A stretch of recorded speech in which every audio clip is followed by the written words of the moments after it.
Hello everybody, welcome, I'm Noah2, thank you for watching this video.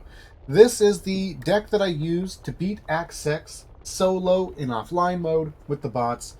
The very first time, my first playthrough deck, this is like the deck that I made blind. The reason why I'm going to be sharing this deck with you today is just because some of you may not have the new cards. Was the River of Blood expansion pack, right? I don't recall seeing a River of Blood, but anyways, this is the deck that I use that doesn't include any of the new cards. So if you're playing through Act-6 solo for the first time, blah blah blah, maybe a little bit limited on the cards that you have access to. This is the deck that I used to do it the very first time. A couple of disclaimers here. One, this deck does not take into account the fact that the bots are running different cards. I'm gonna be having a different video come out soon where I talk about the exact deck that every bot is running and how we can use that to theory craft a different style of sort of like deck for solo offline mode. There's some new corners that we can cut, some cards that sort of like have gotten way stronger because of the cards that the bots are running and things like that. This deck doesn't really take that into consideration. Also, too, again, none of the new cards and things like that. So I'll be releasing more decks for Act-6 specifically for solo offline mode that will incorporate. Now that I've played through it, incorporate the campaign that is Act-6 and things like that. The little generic here, and I think there's some optimizations that could be had here. But if you're looking like first time, this deck right here is good enough. It absolutely works. Share the Wealth, because Share the Wealth now triggers properly with the bot, so a lot more copper than ever before. Of Scavenger, Double Grenade Pouch, Bomb Squad, and Improvised Explosives. I'll have to talk about this a little bit more in the deck, in the bot deck video, but this little concept here that I have going on here is not quite as strong as it was before because the bots no longer have Avenge the Fallen. But for the most part, between Bomb Squad and Improvised Explosives, this is just enough grenade damage to one-shot most of the mutations. And if you start getting grenade upgrades, which are ideal, we always want purple grenades, this again is, just enough damage that our grenades can be significantly, or deal significant damage versus bosses and things like that. And we'll have to play around with it a little bit and figure it out. But for the most part, same old standard grenade foundation I love to play on. Run like hell, fire in the hole, and superior cardio. No dash, no other extra stamina. You kind of sort of feel like you need it sometimes in Act-6, but for the most part, this is all you need. Fire in the hole. If you can save any amount of grenades or throwables for the very end of some of the missions, especially the first mission where you have to run to the boat run back to the boat, a fire in the hole ends up being like the primary way in which you do that. Or primary way in which you end up sort of doing that successfully is just like grenade boosting your way there, essentially, if you have to.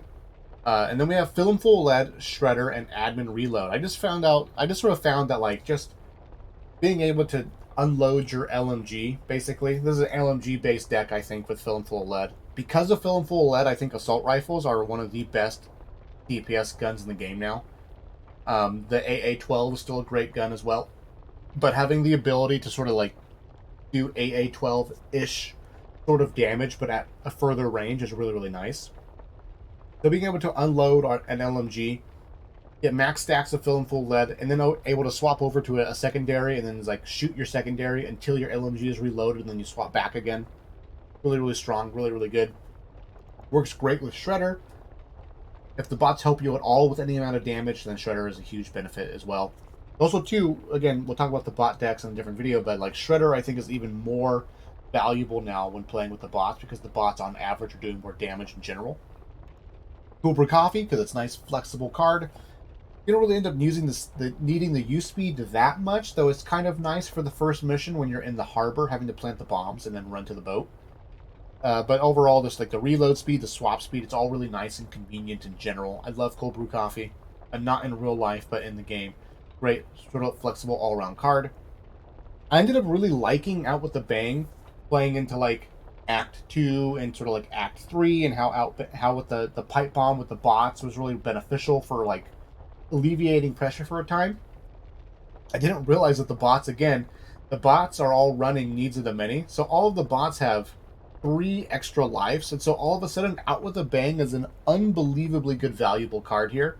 I sort of like got lucky putting this in the deck initially when I first played through Act 6 because I didn't quite realize the bots were going to have so many lives, but like you have so many pipe bombs. So many pipe bombs. So long as the bots, like, if you can have like one bot alive with you at the end of most of the missions, when you need to run back to the boat, downing that bot on purpose and then running is like all you need to do for a lot of the times to like just pull the horde off of you and you're good to go.